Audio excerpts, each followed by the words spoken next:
Hello दोस्तों, good morning, good evening. मैं B के पाठक स्वागत करता हूं आप सभी का आपके अपने YouTube channel the study cafe concept से कट ऑफ तक पर। आप सभी का बहुत बहुत स्वागत है। जय हिंद। बिल्कुल सभी दोस्तों को नमस्कार। मेरा स्वागत है आपका फिजिक्स की क्लास में। और हम कल की क्लास में कहाँ तक पढ़ चुके थे बताओ? कल की क्लास में आई थिंक हमने जो 10 की घातें थी वहाँ तक बात कर ली थी। बोलो कर ली थी क्या? बोलो 10 की घातों तक बात कर ली थी क्या? पॉजिटिव नेगेटिव दोनों घातें पढ़ ली थी। ठीक है, बिल्कुल फिजिक्स की दुनिया में ही रहता हूँ मैं तो, है ना। दिन भर अपनी जो सुबह से शाम तक साइंस ही चलती है ना।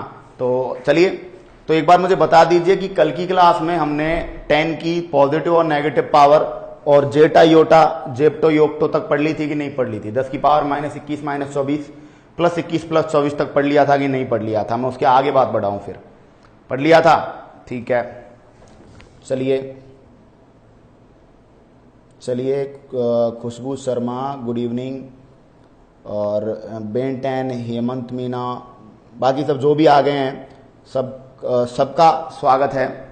और चलिए, तो दोस्तों 10 की पावर हमने बात की थी और 10 की पावर में हमने 2 ट्रिक्स की बात की थी, है ना। 2 ट्रिक्स कौन कौन सी थी बताओ? पहली ट्रिक जो थी 10 की ऋणात्मक घातों की थी, उसको पढ़ा था हमने। डेसी और सेंटी की मिन्नत पर मां ने पिताजी पर फेंका एटम बम। 10 की पावर -1 को डेसी कहते हैं, -2 को सेंटी कहते हैं, -3 को मिली कहते हैं, -6 को माइक्रो, -9 को नैनो, -12 को पीको, -15 को कहते हैं फेम्टो और -18 को एटो, -21 को कहते हैं जेप्टो और -24 को बोलते हैं योक्टो, है ना। यहां तक बात हुई। इसके बाद पॉजिटिव घात पढ़ा, और पॉजिटिव घात में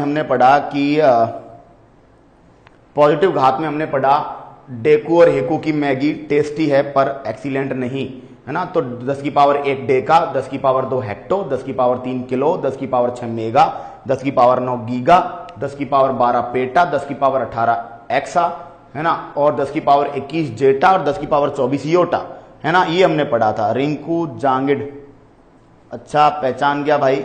गुड इवनिंग, बढ़िया हूं, बिंदास। ठीक है, चलिए तो दोस्तों अगेन चलिए स्वागत है सबका, और चलिए स्टार्ट करते हैं हम लोग।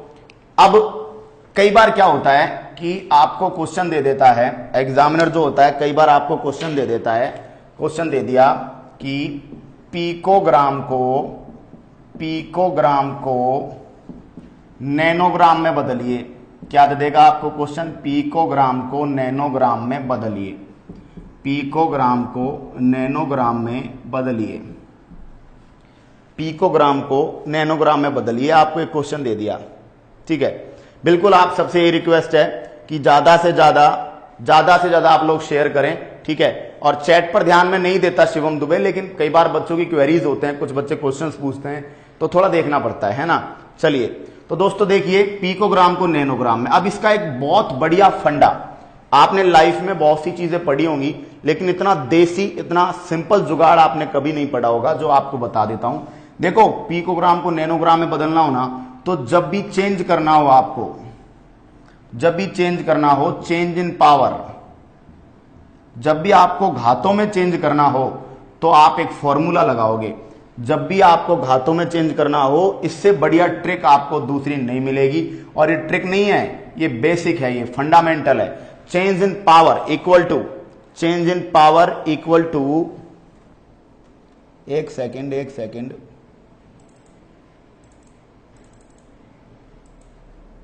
Change in power equal to, एक सेकेंड, ठीक है। देखिए भाई, change in power equal to जिसको बदलना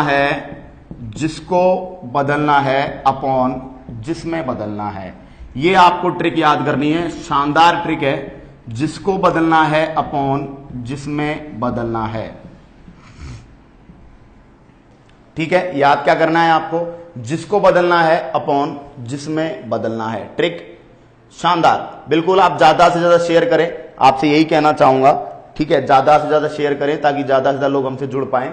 ठीक है, तो पिकोग्राम को नैनोग्राम में बदलना है आपको। तो देखो, पिकोग्राम को बदलना है ना, तो पिकोग्राम को लिख दोगे, पिको का मतलब क्या होता है 10 की पावर -12, और ग्राम के लिए क्या लिख दोगे ग्राम, है ना। और नैनो के लिए क्या होता है 10 की पावर -9, ग्राम के लिए क्या लिख दोगे ग्राम। भाई जिसको बदलना है 10 की पावर -12, है ना, जिसमें बदलना है 10 की पावर -9, ठीक है। तो जिसको बदलना है, जिसमें बदलना है, ग्राम से ग्राम काट दो, 10 की पावर -9 ऊपर जाएगा तो 10 की पावर 12 माइनस के इंटू 10 की पावर 9 प्लस के, क्योंकि ऊपर जाएगा तो घात चेंज हो जाएगी, चिन्ह चेंज हो जाएगा, माइनस के 12 में से प्लस का 9 गया तो बचा 10 की पावर -3। ये आपका आंसर है।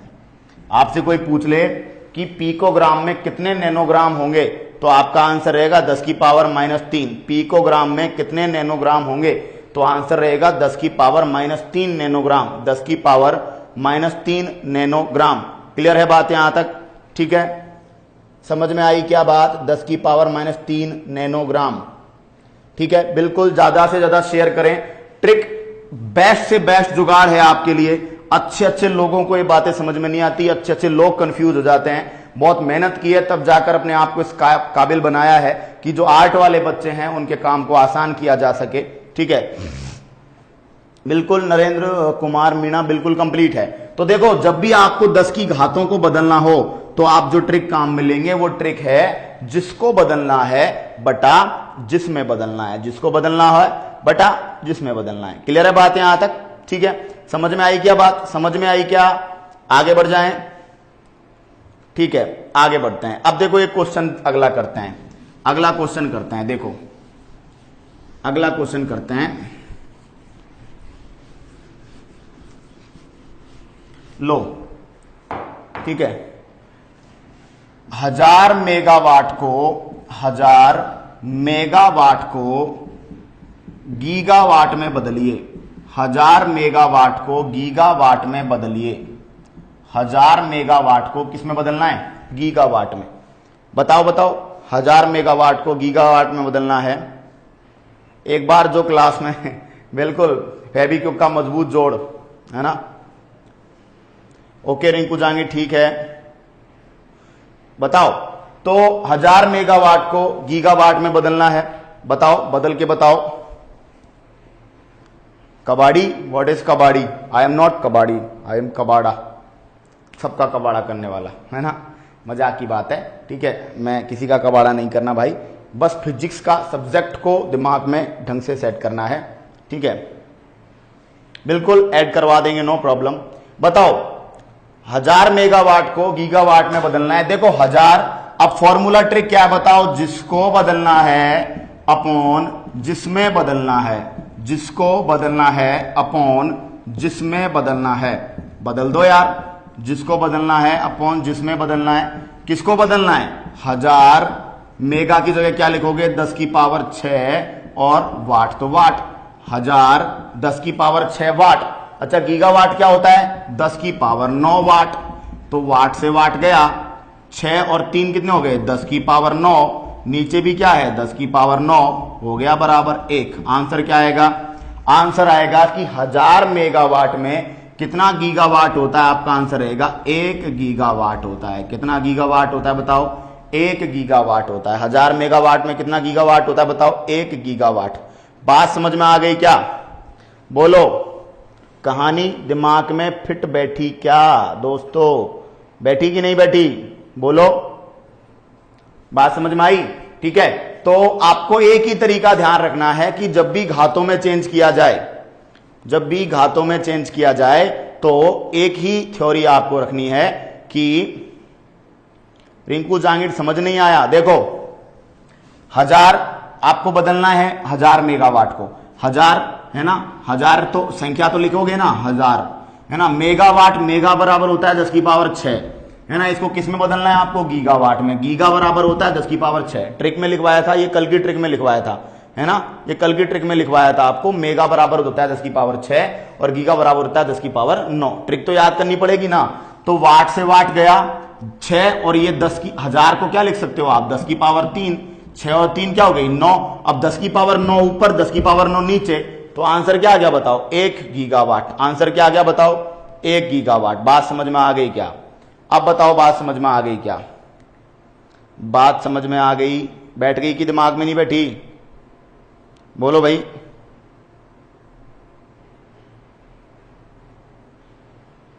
बैठी कि नहीं बैठी बात दिमाग में? आ गया समझ में? ठीक है। ऐसे कैसे समझ में नहीं आएगा यार? इतना बढ़िया कंसेप्ट जो हम पढ़ रहे हैं तो समझ में कैसे नहीं आएगा? समझ में आना पड़ेगा भाई। जब किसी चीज पे मेहनत की है, उसको आसान बनाया है, तो आसान बना के भी जो चीज आसान नहीं हुई वो क्या आसान हुई, है ना? तो क्या मतलब निकला मेहनत करने का? ठीक है, अच्छा समझ में आया? हाँ, कोचिंग में भी यही पढ़ाया था, जिसको बदलना है अपॉन जिसमें बदलना है। कंसेप्ट इज क्लियर और नॉट? ठीक है, चलिए यहां तक समझ में आ गया सबको? आगे बढ़ता हूं। बदल लोगे? कभी भी आपको ऐसा क्वेश्चन आ जाए तो आप बदल लोगे कि नहीं बदल लोगे? अच्छा, एक चीज आपको बता देता हूं मैं कि दो चीजें और बोली जाती है, जैसे एंगस्ट्रॉम।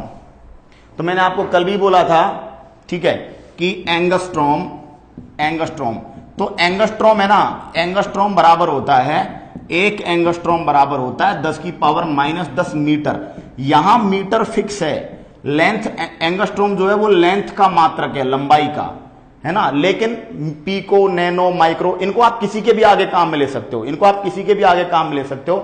आप आवेश के लिए ले सकते हो, इनको आप वेट के लिए ले सकते हो, इनको आप एम्पियर के लिए ले सकते हो, इनको आप जो है वो आप क्या बोलते हैं, वाट, शक्ति वगैरह के लिए ले सकते हो। लेकिन एंगस्ट्रॉम आप केवल किसके लिए काम मिलोगे? लेंथ के लिए। 10 की पावर -10 मीटर होगा ना, मीटर, तो ही वो एंगस्ट्रॉम है।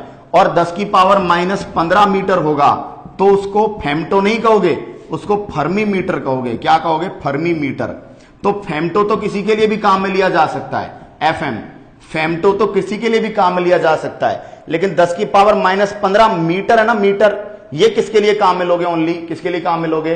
लेंथ के लिए, लंबाई के लिए। याद रखना, एंगस्ट्रॉम में क्या मापा जाता है? एंगस्ट्रॉम में प्रकाश की तरंग दैर्ध्य मापी जाती है, प्रकाश की वेवलेंथ मापी जाती है, प्रकाश की तरंग दैर्ध्य, वेवलेंथ, प्रकाश की तरंग दैर्ध्य मापी जाती है। और एंगस्ट्रॉम में याद रखना, नाभिक की त्रिज्या भी मापी जाती है। न्यूक्लियस की जो रेडियस होती है, नाभिक की त्रिज्या, वो भी किसमें मापते हैं? एंगस्ट्रॉम में। सॉरी, परमाणु की, नाभिक की नहीं, परमाणु की त्रिज्या, है ना? और नाभिक की त्रिज्या को किसमें मापा जाता है? फर्मी मीटर में। नाभिक की त्रिज्या किसमें मापी जाती है? तो radius of atom is calculated into in angstrom and the radius of nucleus is calculated in fermi metre. Okay, clear? Complete हुआ यहां तक? ठीक है, समझ में आया? आगे बढ़े, बोलो। ठीक है, तो एंगस्ट्रॉम और इनका ध्यान रखना, कंफ्यूज मत होना कि सर एंगस्ट्रॉम क्या है वगैरह, ये क्या है, बिल्कुल भी कंफ्यूज नहीं होना है।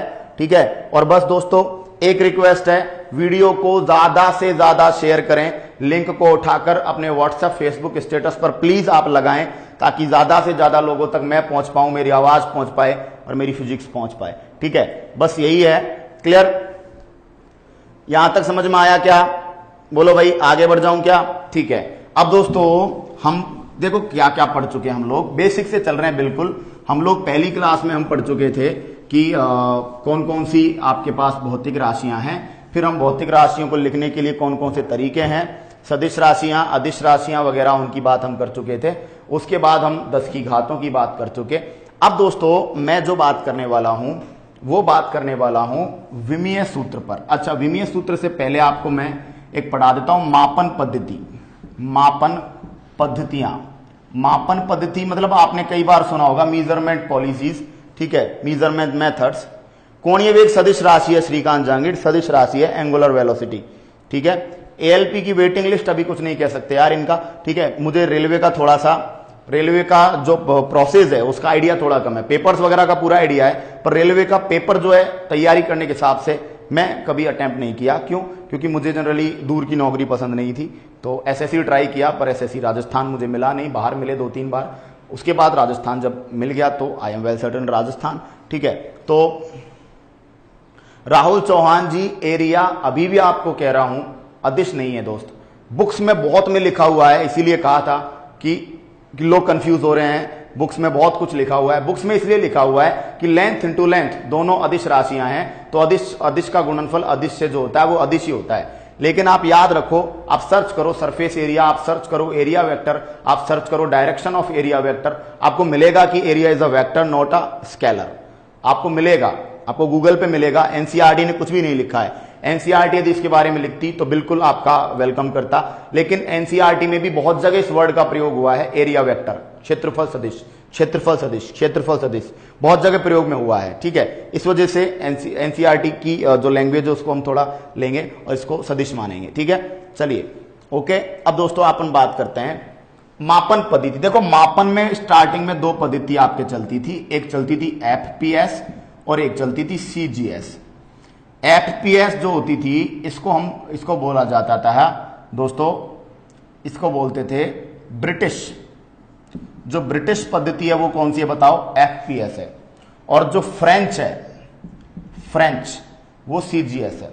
ब्रिटिश पद्धति कौन सी है बताओ? एफपीएस। और जो फ्रेंच है वो कौन सी है बताओ? सीजीएस। क्लियर? यहां तक समझ में आया?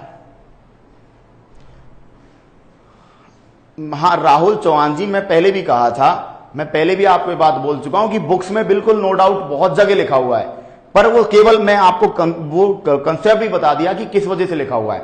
लोगों ने बस ये माना कि लेंथ और लेंथ, दो लेंथ को आपने मल्टीपल किया, दो लेंथ को मल्टीपल किया आपने तो एक दोनों अदिश और अदिश का गुणनफल अदिश होता है तो अदिश है।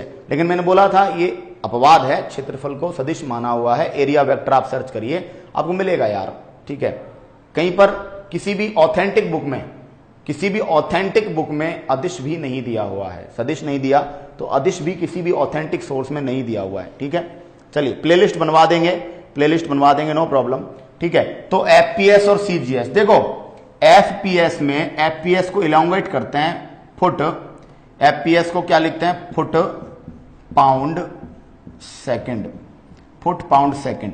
यानी ऐसी मापन पद्धति जिसमें लंबाई को तो मापा जाता है फुट में, जिसमें द्रव्यमान को मापा जाता है पाउंड में, और जिसमें समय को मापा जाता है सेकंड में, उस पद्धति को क्या बोला जाता है? FPS. FPS foot pound second. ठीक है, बुक पाउंड सेकंड। क्लियर रहेगी बात यहां तक? सीजीएस की फुल फॉर्म है सेंटीमीटर ग्राम सेकंड। सेंटीमीटर, लंबाई को किसमें मापते हैं? सेंटीमीटर में। मास को किसमें मापते हैं? ग्राम में। और टाइम को किसमें मापते हैं? सेकंड में। ठीक है, सीजीएस।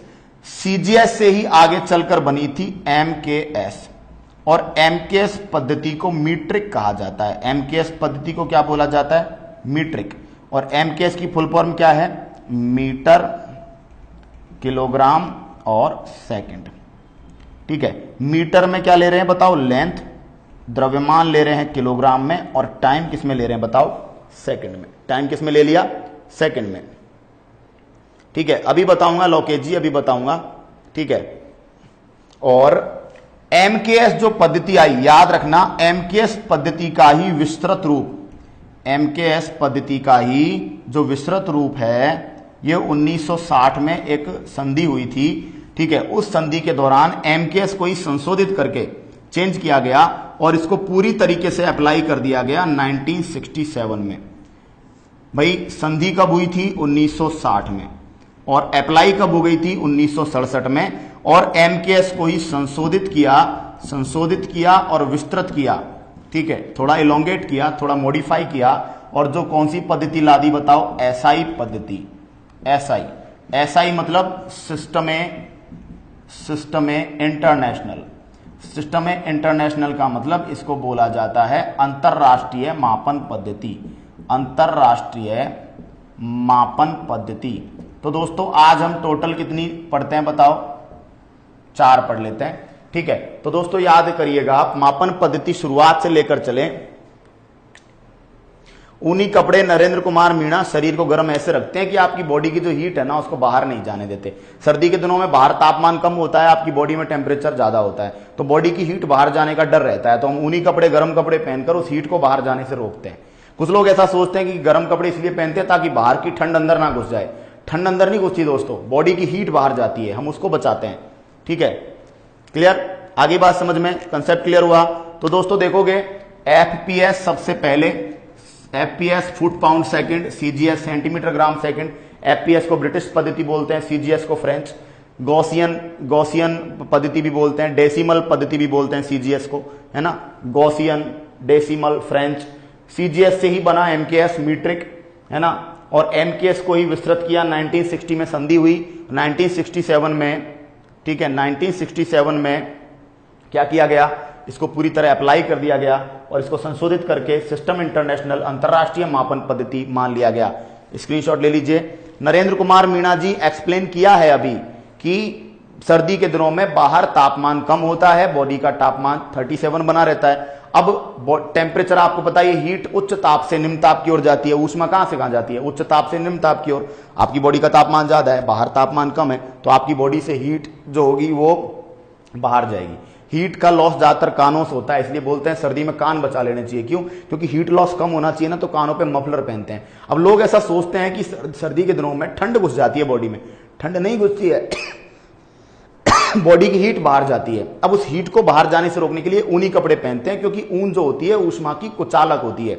ऊन जो होती है is a bad conductor of heat, तो जो उससे जो वूल है उससे वो हीट है वो आपकी बाहर कम क्रॉस होगी। अच्छा, ऐसा भी बोलते हैं कि सर्दी के दिनों में एक मोटा ऊनी कपड़ा पहनने के बजाय आप दो पतली पतली शर्ट पहन लो, आपको ज्यादा फायदा होगा। क्यों? क्योंकि देखो मोटा ऊनी कपड़ा होता है तो उसमें बीच बीच में छिद्र होते हैं, उनसे हीट बाहर निकल जाती है। लेकिन दो शर्ट पहनोगे ना तो एक से बाहर निकलेगी, तो दोनों शर्ट्स के बीच में एयर है, एयर, वायु, और वायु ऊष्मा की बहुत अच्छी कुचालक है, अच्छी कुचालक है, सुचालक नहीं कुचालक, बैड कंडक्टर, कुचालक है। तो जाने नहीं देती वो हीट को जाने नहीं देती, तो आप नॉर्मल फील करते हो, गरम गरम फील करते हो। क्लियर?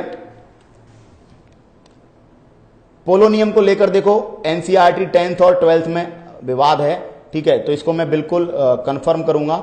टाइम दीजिए मुझे, एक बार मैं दोनों एनसीईआरटी को प्रॉपर्ली चेक कर लूं, ठीक है, उसके बाद मैं पोलोनियम को कंफर्म कर पाऊंगा। But polonium is a radio active metal, जहां तक मैंने पढ़ा है पोलोनियम रेडियो एक्टिव मेटल है जिसके 27 आइसोटॉप्स हैं, ठीक है। तो पोलोनियम का तो यही है, बाकी और देख के कंफर्म कर दूंगा मैं, ठीक है। यहां तक समझ में आ गया क्या? यहां तक समझ में आ गया दोस्तों? बोलो, आगे बढ़ें।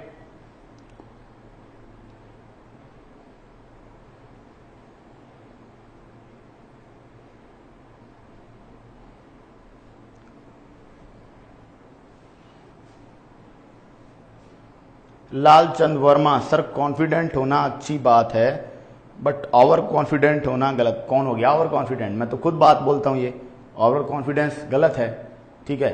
मैं कर सकता हूं, दैट इज कॉन्फिडेंस। मैं ही कर सकता हूं, दैट इज ओवर कॉन्फिडेंस। तो मैं तो बिल्कुल खिलाफ हूं, ठीक है। पोलोनियम और एस्टेटिन में ही विवाद है दोस्तों, पोलोनियम और एस्टेटिन में ही विवाद है, क्योंकि एक एनसीईआरटी की जो बुक है उसने पोलोनियम को तो माना हुआ है उपधातु और एस्टेटिन को माना हुआ है अधातु, जबकि जो हम पढ़ते हैं वो पढ़ते हैं कि एस्टेटिन उपधातु है और पोलोनियम धातु है। तो इसको लेकर कंफर्म करेंगे, डोंट वरी, ठीक है। समझ में आ गई बात? चलिए,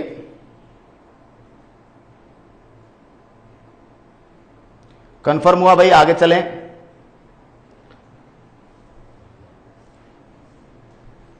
चलिए दोस्तों, निरंजन तिवारी, भाई टाइम लगेगा यार, क्या करूं, मुझे टाइम ही नहीं मिल रहा है, तो मैं क्या कर सकता हूं बताओ। टाइम इतना ही मिलता है कि जाके अब सो जाता हूं, बस परेशान हो जाता हूं पूरे दिन, तो मैं टाइम नहीं दे पा रहा बुक के लिए।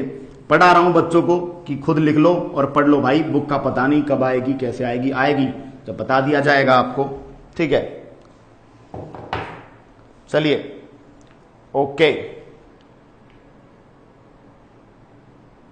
फेक हो गए। अरे फेक क्या है यार, बुक का बोला था, कोई पैसे थोड़े ना ले लिए थे एडवांस में, मुझे पैसे भेज दो मैं बुक भेज दूंगा, है ना, ऐसा नहीं था। बोला था काम चल रहा है, काम बिल्कुल चल रहा है, ठीक है। लगा था लेकिन पहले की बुक बड़ी सिंपल चीज होती है, 2 दिन में बन जाएगी, पर अभी लगता है कि बुक भाई सिंपल काम नहीं है, एक एक वर्ड देखना पड़ता है, एक एक वर्ड ढूंढना पड़ता है, एक एक स्पेलिंग चेक करनी पड़ती है, ठीक है। चलिए अब आगे चलते हैं।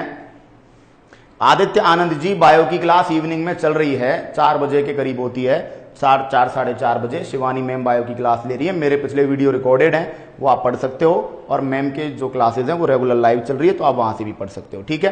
अब हम आगे बढ़ते हैं दोस्तों, अब अपन बात करेंगे किसको लेकर, हाँ, विमीय सूत्र को लेकर, डायमेंशनल फॉर्मूला को लेकर। विमीय सूत्र, देखो ये सबसे बड़ी फफूंद होती है बच्चों की, विमीय सूत्र, डायमेंशन।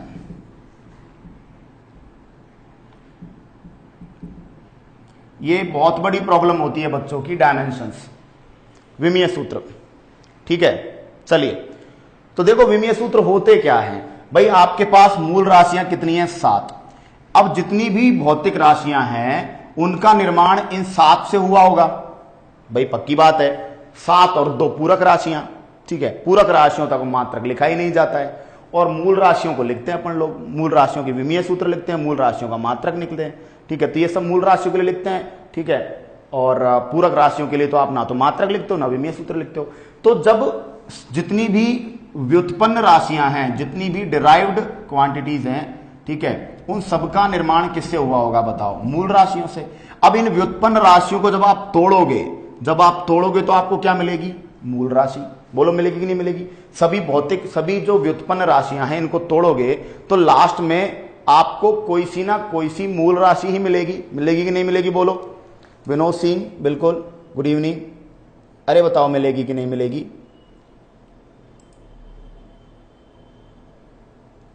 ठीक है, क्लास कितना हो गया है? क्लास तीसरी चौथी क्लास है आज।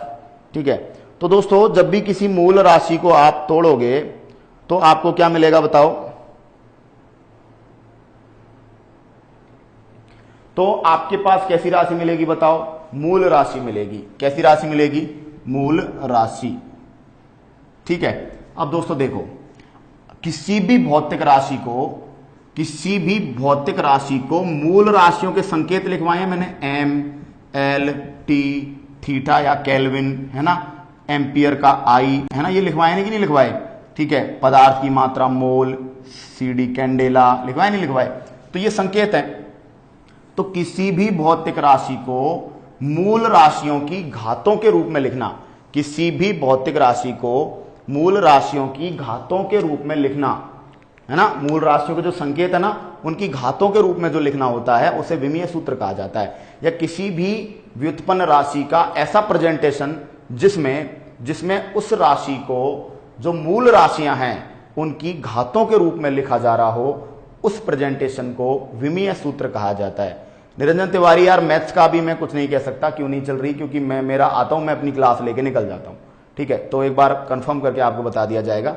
ठीक है भाई, आगे बात समझ में? तो क्या है बताओ? किसी भी भौतिक राशि को तोड़ते जाएंगे तो मूल राशि मिलेगी, और फिर जितनी मूल राशियां मिलेगी उतनी ही संकेतों के ऊपर घाते लगा देंगे, और जो घात लगाने पर जो फॉर्मूला बनेगा आपके पास, वो आपका कौन सा फॉर्मूला हो जाएगा? डायमेंशनल फॉर्मूला विमीय सूत्र। डायमेंशनल फॉर्मूला विमीय सूत्र। क्लियर है बात यहां तक? ठीक है, अब दोस्तों समझिए कैसे लिखते हैं। जैसे सबसे पहले प्रैक्टिकल से समझाता हूं मैं। जैसे लंबाई आपको सबसे पहले बात करेंगे, आपको MLT के रूप में मोस्टली लिखना है। MLT, M का मतलब मास, L का मतलब लेंथ, और T का मतलब टाइम, है ना।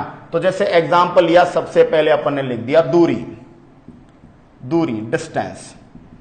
अब दूरी को लिखोगे तो दूरी का यूनिट क्या होती है? दूरी की यूनिट क्या होती है बताओ? मीटर।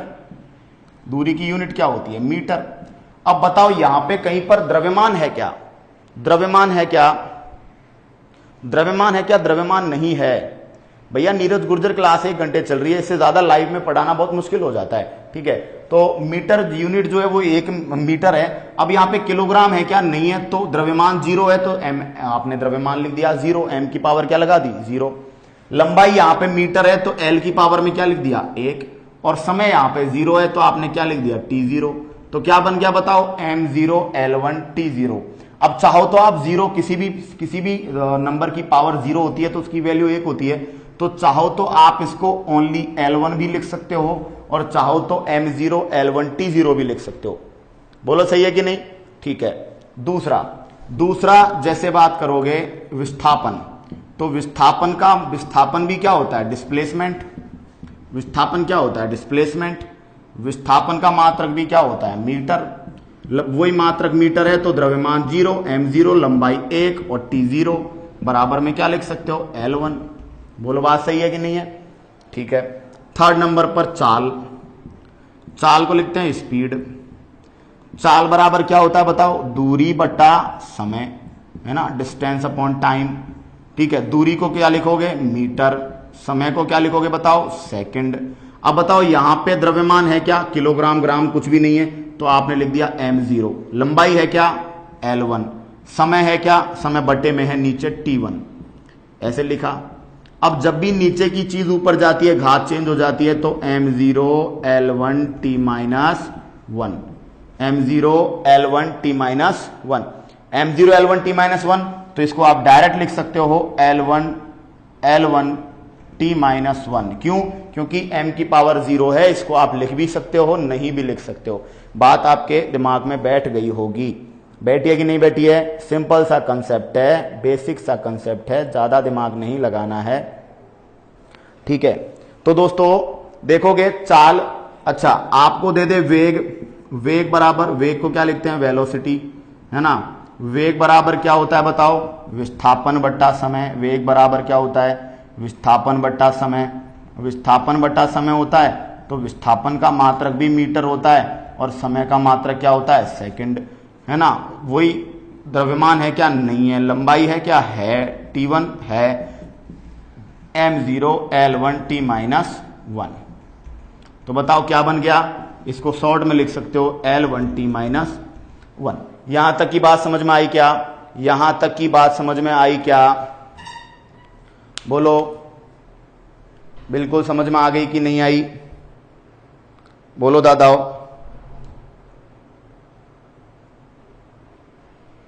समझ में आई बात कि नहीं आई, चलो भाई आगे बढ़ें। यहां तक की कहानी क्लियर हुई, m0 L1 T minus 1। Video को दोस्तों ज्यादा से ज्यादा शेयर करें प्लीज, आपसे यही रिक्वेस्ट है कि वीडियो को ज्यादा से ज्यादा शेयर करें ताकि ज्यादा से ज्यादा लोग हमसे जुड़ पाएं और ये जो क्लास का जो कंटेंट है, ये लेवल जो है, ये अच्छे लोगों तक, पढ़ने वाले बच्चों तक, सब तक पहुंचे और सब जो है वो इसका फायदा उठाएं और अपनी एग्जाम में अपने सिलेक्शन को श्योर करें, ठीक है। बोलो समझ में आया, समझ में सबके आ गया क्या, आगे बढ़ जाऊं। सिंपल सा कंसेप्ट है, किसी भी भौतिक राशि को तोड़ते जाओ तोड़ते जाओ तोड़ते जाओ, लास्ट में मूल राशियों में से निकलेंगे सारे भाई, क्योंकि कोई भी राशि है मूल से ही तो बनी है। तो तोड़ते जाओगे तोड़ते जाओगे तोड़ते जाओगे, मूल निकलेगा, मूल निकलेगा तो लास्ट में मूल राशि जितनी जितनी है आप उनके संकेतों पर उतनी उतनी घात लगा दो, ठीक है। जैसे देखो चाल बराबर दूरी बटा समय, तो दूरी क्या है, मीटर, समय क्या है, सेकंड। अब यहां पे सबसे पहले द्रव्यमान से शुरुआत की, द्रव्यमान 0 है, ठीक है। तो m0, लंबाई 1 है तो L1, टाइम 1 है तो बटा में T1 ऊपर जाएगा, ठीक है। तो क्या हो जाएगा, T माइनस 1 हो जाएगा, तो m0 L1 T माइनस 1, ठीक है। तो क्लियर है बात यहां तक, है ना। दूरी डिस्टेंस है, विस्थापन डिस्प्लेसमेंट, चाल बराबर होता है वेलोसिटी और वेग बराबर, चाल बराबर स्पीड, वेग वेलोसिटी, ठीक है। तो इंग्लिश हिंदी दोनों क्लियर। अमन गौड अब समझ में आ गया होगा, अब समझ में आ गई होगी चीज, ठीक है। और आगे मैं अभी समझाता जा रहा हूं तो वहां पे सब समझ में आएगा, डोंट वरी, ठीक है, सब समझ में आएगा। पंकज मीणा राम राम, चलो भाई आगे बढ़ेंगे।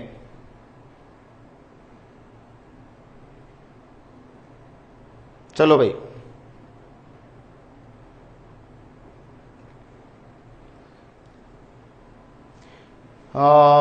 वेब म्यूजिक भोजपुरी क्लासेस, अब क्लास यार मैंने कैलकुलेट नहीं की हैं, ठीक है, पर जितनी क्लासेस हैं वो मामला इतना चिल्ड है कि आपको अलग से कुछ भी पढ़ने की जरूरत नहीं पड़ेगी।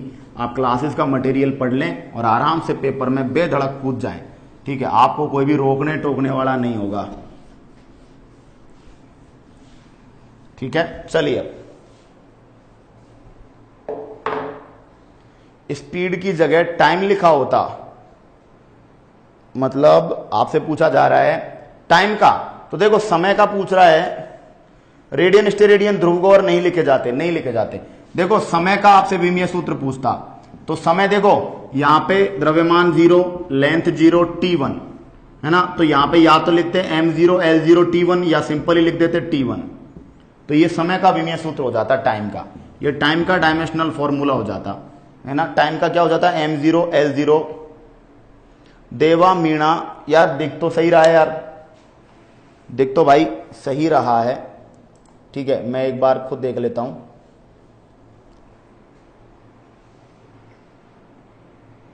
ठीक है। एक बार मार्कर डार्क करता हूं मैं, ठीक है।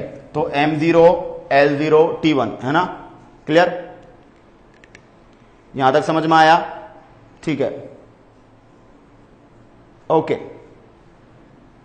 अब चलिए, अब मैं आपसे पूछता हूं, मैं आपको फॉर्मूले बताता जाऊंगा और आगे हम लिखते जाएंगे। अपन को लिखना है क्षेत्रफल।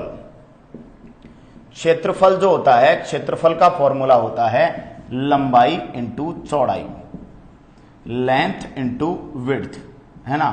अब इसका डायमेंशनल फॉर्मूला लिखना है। देखो द्रव्यमान है क्या, नहीं है। लंबाई है क्या, देखो लंबाई 1 और चौड़ाई ये भी तो लेंथ है भाई। क्षेत्रफल का मात्रक क्या होता है, मीटर इंटू मीटर। तो क्या लिखते हैं अपन, मीटर इंटू मीटर को क्या लिख देते हैं, मीटर स्क्वायर, लिखते नहीं लिखते। तो M0 लंबाई कितनी है बताओ, यहां पे 2 है, टाइम कितना है 0, तो M0 L2 T0, या इसको सिंपली लिख सकते हो L2, M0 L2 T0, या सिंपली क्या लिख सकते हो बताओ, L2। क्लियर, यहां तक बात समझ में आ गई है ना, ओके। चलो अब जैसे आप लिखोगे आयतन, क्षेत्रफल को क्या लिखते हैं, एरिया। आयतन, आयतन को क्या लिख रहे हैं, वॉल्यूम। तो आयतन बराबर क्या होता है, लंबाई इंटू चौड़ाई इंटू ऊंचाई। तो देखो लेंथ, विड्थ और हाइट, है ना, LBH, है ना, क्लियर, यहां तक समझ में आया। तो देखो मीटर, मीटर और मीटर, तो क्या हो गया बताओ, मीटर क्यूब, घन सेमी घन मीटर, है ना। अब इसका विमीय सूत्र लिखोगे, द्रव्यमान 0, लंबाई कितनी है यहां पे 3 और टाइम कितना है 0, तो ये क्या बनेगा डायरेक्ट बताओ, L3, या तो बन जाएगा L3 या M0 L3 T0, M0 L3 T0। Manish Saini ji 0 लगाएं, आप M L3 T नहीं लिख सकते क्योंकि M के ऊपर आपने 0 नहीं लिखा ना, हाँ W नहीं B आएगा, वही लिखा है मैंने, ठीक है। M L की जगह पर यदि आप M के ऊपर 0 नहीं लगाते तो M की पावर 1 मान ली जाएगी, जिसके ऊपर कुछ नहीं लिखा है ना उसको 1 मान लेते हैं पावर, इसलिए आप 0 पावर लगाएं, ठीक है, 0 पावर लगाइए। क्लियर हुआ, यहां तक समझ में आया, बोलो दादाओ समझ में आ गई क्या बात, ठीक है। चलिए क्षेत्रफल के बाद आयतन समझ में आया।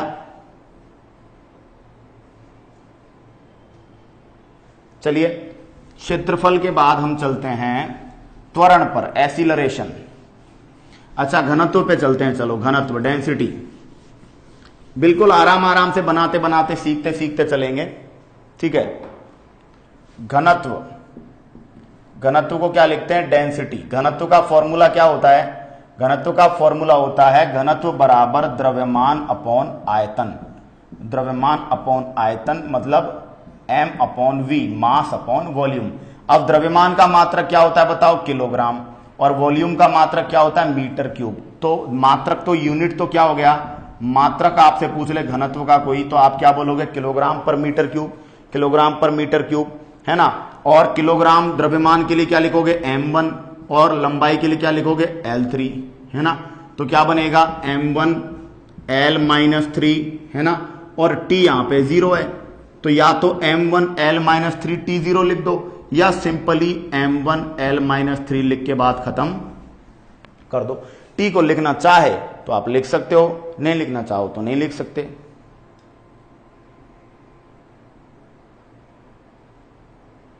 Manish Saini sir mobile keypad में वो नहीं लगता है ना, क्या नहीं लगता है,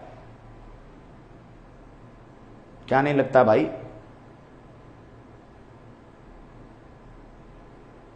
समझ में नहीं आई बात, ओके। तो किलोग्राम पर मीटर क्यूब, 3M कहां से आए, अरे M नहीं है ये मीटर है, मीटर, किलोग्राम पर मीटर क्यूब, मीटर, मीटर है तो लेंथ है, इसको लंबाई लिखोगे L, लेंथ, है ना। ये नीचे 3L आए ना, ये ऊपर जाकर -3 हो गए, है ना। क्लियर है बात, समझ में आ गई।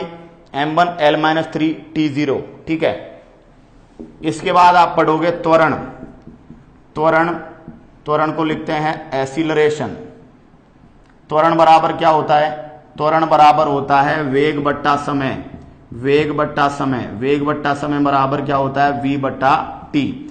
अब देखो, अब पहले तो आपको मूल मूल राशियां मिल रही थी, अब आपके पास समय तो मूल राशि है लेकिन आपके पास वेग मूल राशि नहीं है। तो आप वेग का फॉर्मूला लिखो। पहले वेग का फॉर्मूला क्या लिखोगे? वेग का फॉर्मूला लिखोगे विस्थापन बट्टा समय। विस्थापन बट्टा समय, ये किसकी जगह लिखा है बताओ? ये लिखा है हमने वेग की जगह, और एक समय आपके पास ऑलरेडी था। अब चलो, विस्थापन का मात्रक लिखोगे मीटर, है ना, और समय का मात्रक क्या हो गया? सेकंड, और दो समय तो स्क्वायर, मीटर प्रति सेकंड स्क्वायर। मीटर प्रति सेकंड स्क्वायर। कीपैड में टॉर्च काम नहीं करती। हाँ, समझ में नहीं आई बात, बिल्कुल समझ में नहीं आई। कोई बात नहीं, कोई बात नहीं मनोज कुमावत, ठीक है। तो देखो, अब इसका विमीय सूत्र लिखोगे m0, क्योंकि द्रव्यमान नहीं है, लंबाई 1 है और समय नीचे 2 है, तो क्या बनेगा? m0 L1 t-2। या तो ये लिखो, या ये नहीं लिखते तो आप सिंपल लिख दोगे L1 t-2। क्यों? क्योंकि देखो, जब तक आपके पास मूल राशियां नहीं प्राप्त हो जाती तब तक आप छोड़ोगे नहीं फॉर्मूले को, मूल तक लाना है तोड़ तोड़ के। तो देखो, त्वरण में वेग बट्टा समय था, तो समय तो आपके पास 7 मूल राशियों में से एक है, लेकिन आपके पास जो वेलोसिटी है वेग, वो फंडामेंटल नहीं है। तो वेलोसिटी नहीं है ना, तो वेलोसिटी को आपको क्या करना है? तोड़ना है। वेलोसिटी को तोड़ दिया किसमें? डिस्प्लेसमेंट अपॉन टाइम, विस्थापन अपॉन समय। विस्थापन एक लेंथ है, तो विस्थापन को मीटर में ले लिया, और दोनों जो समय है उनको आपने क्या ले लिया बताओ? सेकंड स्क्वायर, है ना। तो मीटर पर सेकंड स्क्वायर मात्रक हो गया, और जब आपने लिखा तो द्रव्यमान m0। अच्छा, ऐसी बात है क्या? तो m0 लंबाई L1 और t2 क्या है बताओ नीचे? समय। तो m0 L1 t-2, इसको चाहो तो आप L1 t-2 भी लिख सकते हैं। क्लियर? यहां तक बात समझ में आ गई क्या? बोलो, त्वरण तक बात समझ में सबके आ गई क्या? बनाना सीख रहे हो? ठीक है, इनको घर पे रिपीट करना दोबारा, एक एक को दोबारा बनाना, जो जैसे मैं बनवा रहा हूं उन तरीकों से आप एक एक को दोबारा बनाओगे, और एक एक को दोबारा बनाकर फिर सीखोगे कैसे सीखा जाता है। ठीक है, आगे बात समझ में? चलो भाई,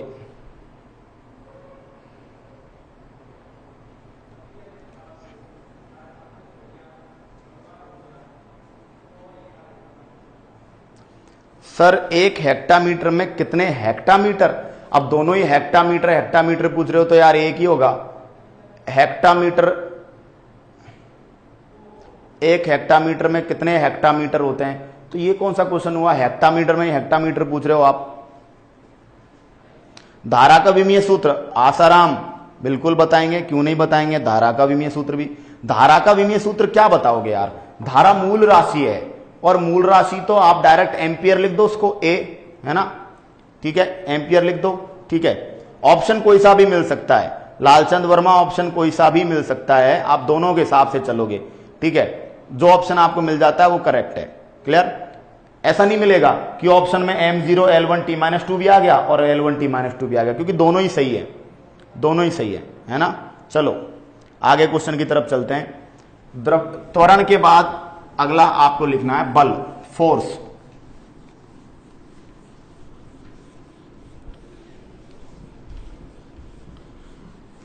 त्वरण के बाद अगला हम लिखेंगे बल, फोर्स। देखो, बल, फोर्स। अब बल बराबर क्या होता है? द्रव्यमान इंटू त्वरण। द्रव्यमान इंटू त्वरण। बल बराबर होता है m इंटू ए, है ना, मास इंटू एक्सीलरेशन। अब देखो, दो तरीके हैं। चाहो तो आप किलोग्राम, इसका मात्रक लिख दो, इसका मात्रक मीटर प्रति सेकंड स्क्वायर है।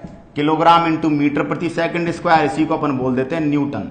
तो बल का मात्रक क्या बताओ? न्यूटन है ना। अब चाहो तो आप विमीय सूत्र डायरेक्ट लिख दो, चाहो तो आप विमीय सूत्र डायरेक्ट लिख दो। ठीक है, सूत्र आता है, आपसे पूछा जाएगा निम्न में से त्वरण का विमीय सूत्र क्या है, आपको नीचे ऑप्शन देगा। तो देखो, या तो आप त्वरण का डायरेक्ट लिख दो। त्वरण का अभी आपने जैसे द्रव्यमान का तो लिखोगे m1 लंबाई है, और त्वरण का अभी आपने लिखा था L1 t-2, तो डायरेक्ट इसको जोड़ दो m1 L1 t-2। ये तो एक तरीका है। यदि आपको त्वरण का ध्यान है तो त्वरण का यदि आपको ध्यान है L1 t-2 तो आप m1 को L1 t-2 से क्या कर सकते हो, L1 t-2 से कर सकते हो। ठीक है सर गुरुत्व, देखो गुरुत्व तो गुण है, गुरुत्व कोई भौतिक राशि नहीं है। हाँ यदि आपसे पूछे गुरुत्वीय त्वरण ग्रेविटेशनल एक्सीलरेशन स्मॉल g तो वो सदिश है, वो सदिश है। ठीक है रामहंस गुर्जर 10 डेसीमीटर में, देखो 10 डेसीमीटर ना, तो डेसीमीटर बराबर क्या होता है 10 की पावर -1। भाई 10 डेसीमीटर का मतलब क्या होता है 10 की पावर -1 मीटर ना। ठीक है इसमें क्या पूछ रहा है मीटर, तो मीटर की जगह क्या लिखोगे 1।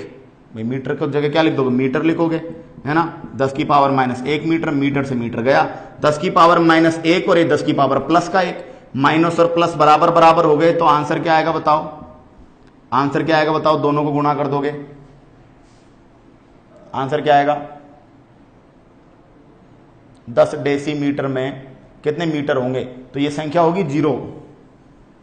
क्या संख्या होगी ये 0 डेसीमीटर। 10 डेसीमीटर में 0 मीटर, है ना 0 मीटर। क्लियर।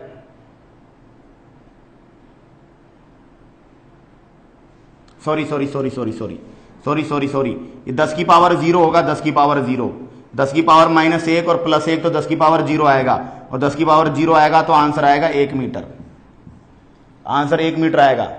ठीक है ध्यान दे लेना, दोबारा इधर बता देता हूं मैं। ठीक है कि 10 की देखो डेसी है ना 10 की पावर -1 होता है, 10 को 10 की पावर 1 लिख दिया, मीटर में बदलना है तो मीटर से मीटर चला गया, 10 की पावर -1 और 10 की पावर 1 तो ये 10 की पावर 0 हो जाएगा, और 10 की पावर 0 हो जाएगा ना तो 10 की पावर 0 बराबर आंसर क्या आएगा 1 मीटर आएगा, 1 मीटर आएगा। क्लियर हो गया ना, बिल्कुल क्लियर हो गया ना, बता दिया मैंने पहले ही बता दिया। ठीक है देखो अब बल का देखो, या तो आप द्रव्यमान इंटू त्वरण के हिसाब से लिखो, ठीक है, या आप त्वरण को तोड़ते चलो, त्वरण को तोड़ लोगे तो भी आपको वो चीज मिल जाएगी जो आप चाहते हो। क्लास का टाइम यही है डेली। डिग्री को रेडियन में अमन गौड़ जी आप कल का वीडियो देख लीजिए, आपको डिग्री को रेडियन और रेडियन को डिग्री में बदलने वाली आपकी प्रॉब्लम सॉल्व हो जाएगी। नहीं तबीयत शानदार है। ठीक है समझ में आ गया। अब देखो चाहो तो आप ऐसे कर सकते हो, चाहो तो आप देखो द्रव्यमान त्वरण है ना, अब त्वरण मूल राशि नहीं है, द्रव्यमान तो मूल राशि है, तो त्वरण को आपने तोड़ दिया वेग बट्टा समय में।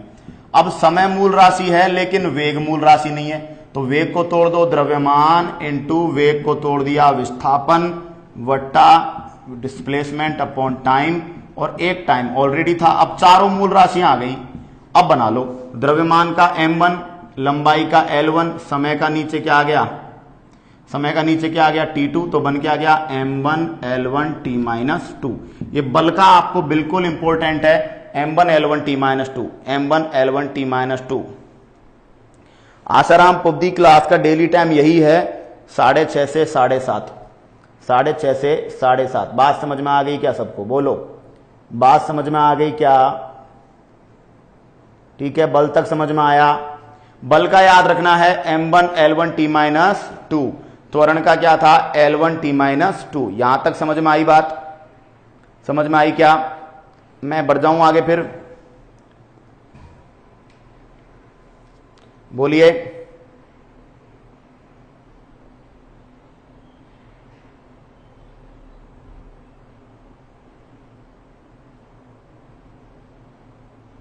चलिए भाई चलिए आगे बढ़ते हैं। आएगा ना विष्णु कुमावत आएगा। ठीक है अब चलिए स्क्रीनशॉट जिनको लेना था उनको स्क्रीनशॉट ले लिया होगा, फिर आगे बढ़ जाते हैं। ठीक है अब अपन पढ़ेंगे कार्य वर्क।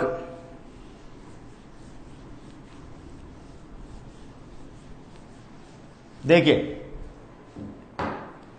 अब पढ़ेंगे क्या, कार्य को लिखते हैं वर्क W। देखो कार्य बराबर होता है बल इंटू विस्थापन, F इंटू डी। ठीक है देखो जो बल होता है उसका मात्रक न्यूटन और जो विस्थापन है उसका मात्रक मीटर। न्यूटन इंटू मीटर को लिख देते हैं जूल, तो कार्य की यूनिट क्या हो गई जूल हो गई। ऐसा ही में अब आपसे कोई पूछ ले कि विमीय सूत्र बताओ, तो देखो कार्य बल का सीधा लिख सकते हो आप, m1 l1 t minus to, ये बल का आपने अभी अभी पढ़ा है m1 l1 t minus to, और विस्थापन का आपने क्या पढ़ा है L1 जुड़ गया तो m1 l2 t minus to. बल का आप सीधा लिख सकते हो m1 l1 t minus to, m1 l1 t minus to, बिल्कुल न्यूटन है, एसआई मात्रक है ना, एसआई मात्रक न्यूटन है। ठीक है, तो देखोगे आप कि m1 l2 t minus to बनेगा, क्यों? क्योंकि बल का होता है m1 l1 t minus to और जो लंबाई है उसका होता है L1, तो बल और विस्थापन को गुणा करते हैं, मल्टीपल करते हैं, तो आपको कार्य मिलेगा, तो आपको मिल जाएगा m1 l2 t minus two. अमन गॉड D2O, ड्यूटेरियम ऑक्साइड, भारी जल का जो फॉर्मूला है D2O है ना, और अणु भार जो होता है 20 होता है, मोलिकुलर वेट 20। साधारण जल का H2O और मोलिकुलर वेट 18, साधारण जल का अणु भार 18, ठीक है, और H2O फॉर्मूला, और भारी जल का D2O फॉर्मूला अणु भार 20। मुकेश घराना, बिल्कुल आपका स्वागत है हमारे YouTube चैनल पर, आप पढ़ते रहिए, बढ़ते रहिए हमारे साथ साथ, ठीक है, और जुड़े रहिए पूरी मेहनत के साथ। आप सबसे अब अगेन ये कहना है कि जिनको भी क्लास शानदार लगे प्लीज वीडियो को ज्यादा से ज्यादा शेयर करें, ताकि सभी लोगों तक ये बात और ये चैनल, हमारा कंटेंट और हमारी मेहनत सब लोगों तक पहुंचे। क्लियर? यहां तक बात समझ में आ गई क्या? कार्य का समझ में आया? अब देखो कार्य का आप ऐसे नहीं निकाल पाओ, तो कार्य का देखो, विस्थापन तो मूल राशि है, बल नहीं है, तो बल का फॉर्मूला क्या होता है? द्रव्यमान इंटू त्वरण। अब द्रव्यमान मूल राशि है, विस्थापन मूल राशि है, लेकिन त्वरण नहीं है, त्वरण नहीं है। द्रव्यमान बिल्कुल मूल राशि है, त्वरण को, द्रव्यमान को लिख दिया, त्वरण को तोड़ दिया, वेग बट्टा समय, त्वरण का फॉर्मूला। भाई एक के साथ तीन तीन याद हो जाएंगे, ये विस्थापन है। अब आपके पास वेग मूल नहीं है, समय मूल है, द्रव्यमान मूल है, विस्थापन मूल है, वेग नहीं है, तो वेग को तोड़ दो, द्रव्यमान इंटू विस्थापन बट्टा समय। वेग को क्या लिखते हैं? विस्थापन बट्टा समय इसकी जगह, ये समय ऑलरेडी नीचे है और ये विस्थापन ऑलरेडी ऊपर है। अब लगाओ विमीय सूत्र। द्रव्यमान के लिए m1 लंबाई 1 और 1 2, L2 समय नीचे 1 और 1 2, T2, तो बन क्या गया? m1 L2 T minus to, m1 L2 T minus to. बात समझ में बैठी कि नहीं बैठी? छोरो बोलो।